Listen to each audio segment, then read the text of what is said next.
Welcome back to the confirmation battle for Supreme Court nominee Judge Neil Gorsuch we go. Senate Minority Leader Chuck Schumer is vowing a no vote on Gorsuch, and he says Democrats will filibuster the Gorsuch nomination. Joining me right now to talk more about that is Senator Lindsey Graham. Senator, it's good to see you. Thanks so much for joining us. Thank you.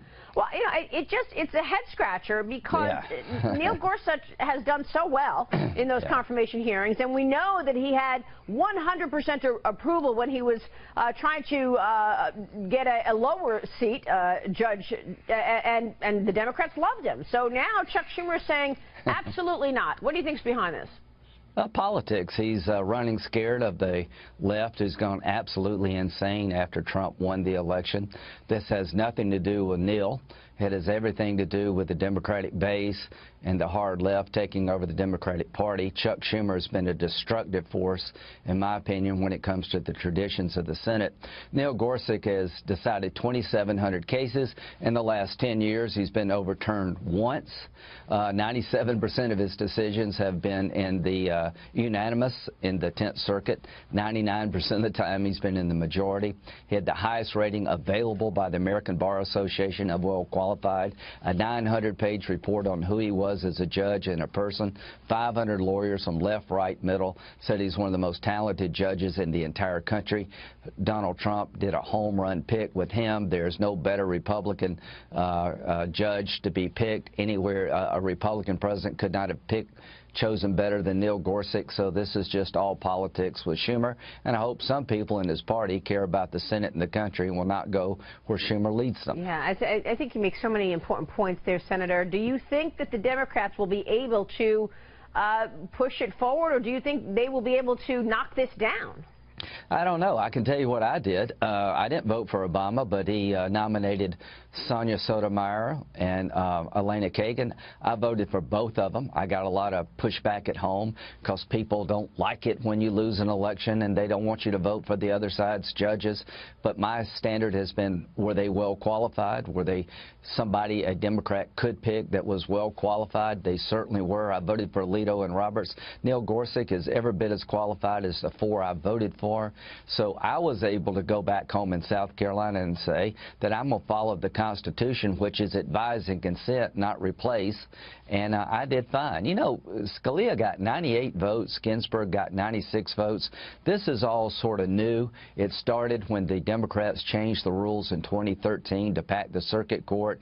It started with Judge Bork when he was treated so badly by Ted Kennedy, and it was with Bush 43 when they filibustered all of his judges. So Democrats have basically embraced the traditions of the Senate when it helps them, and they change the rules when they want to grab power. And here's what I would tell my Democratic friends. If you can't find the courage to vote, to give this man 60 votes, we cannot find a better person for you to vote on as a Republican. Then you're letting the Senate traditions go away. You're giving in to political demagoguery. You're letting the country down. And if I have to change the rules to put this man on the Supreme Court, I will. So that's what was my next question. Do you support the use of the so-called nuclear option? You will go through it if it's needed. Let me tell you why. Because President Obama sent 2 qualified liberals, and I voted for them along with other Republicans. They got 60 votes. Neil Gorsuch would be the first man in the history of the United States to come out of committee and not get a vote up or down on the floor, other than Abe Fortas, who was filibustered by both parties because of ethical problems. We're making history here.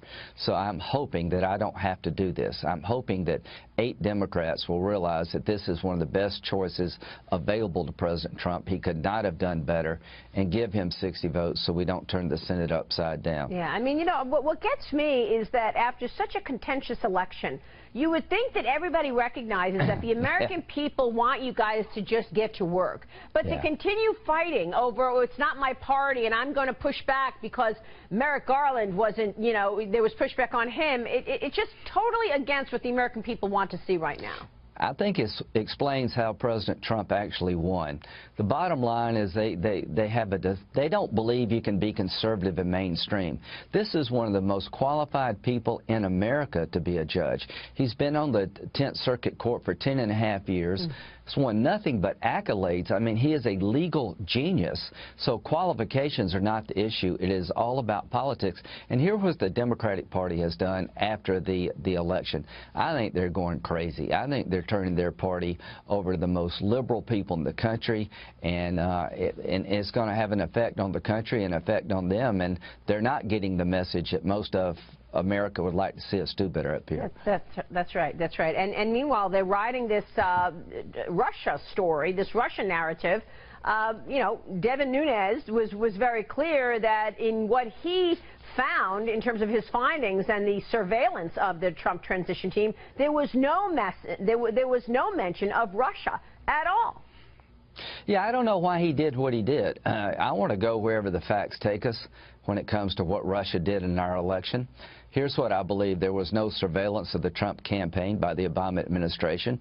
I believe that the FBI has an ongoing criminal investigation of some Trump operatives regarding what they may have done in Russia.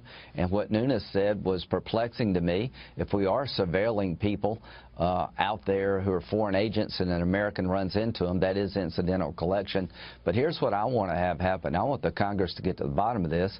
More than anything else, I want to punish Russia. I don't want this to happen again. I've got a bill that will get 80 votes if I can get it on the floor of the Senate to put sanctions on Russia for interfering in our election, and I hope that the Foreign Relations Committee will mark it up before the French vote. Maria, the French are going to have their elections at the end of April, and Russia's trying to meddle in their elections, and the Germans have elections in September. So I want America to be seen as pushing back against Russian interference. It was Democrats today. It could be Republicans tomorrow. Was it a crime, though, to unmask the people who were collected?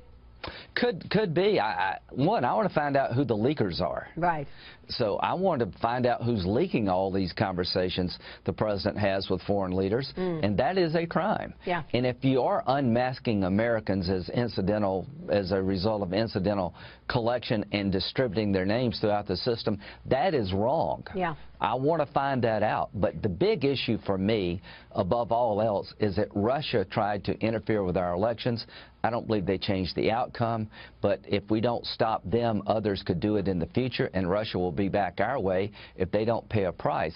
No American should be satisfied with the fact that the Russians tried to interfere with our election, regardless of the party they tried to interfere with, because we're all in this together. Yeah, Senator, let me switch gears for a moment, because we were talking so much about this bill in the House, obviously. Does the real work begin in the Senate? At the end of the day, what I would tell President Trump, winning is improving the life of the American people in terms of health care, is not passing a bill. If we cannot get there, if we cannot fix this in a more sustainable fashion than Obamacare, I would let Obamacare collapse. Then I would turn to the Democrats and say, you created this mess, help me fix it. Yeah. Right now, one party is trying to correct the mess of the other party.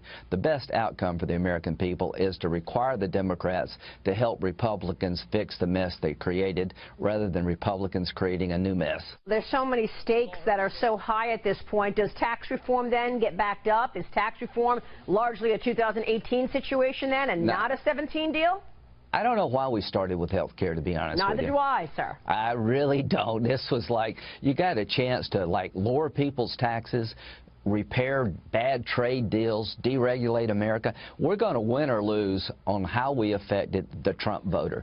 The Trump voter was a working class person who felt like everybody in Washington had left them behind. If their wages grow and if they get better health care at a lower cost, we're going to be just fine. Let's start with improving the economy, then try to build consensus on health care over time. That's not where we are, though, Senator. So will tax reform happen this year, yes, or do you think it gets pushed into 18? It better happen this year, because I think there's more consensus on taxes than there is on health care, and the economy is dying to grow and explode. You know the economy far better than I do, but the reason people are so excited about the Trump administration, there's a chance for lower taxes and less regulation, and we just need to pass a lower taxing bill on the American business community and the American worker, deregulate this country, build the pipeline, and watch the economy grow. That should happen in 2017. All right. We'll end on good news then, Senator. It's always a pleasure to see you. Thanks so much, sir. Thank you. We'll see you soon. Senator Lindsey Graham, South Carolina.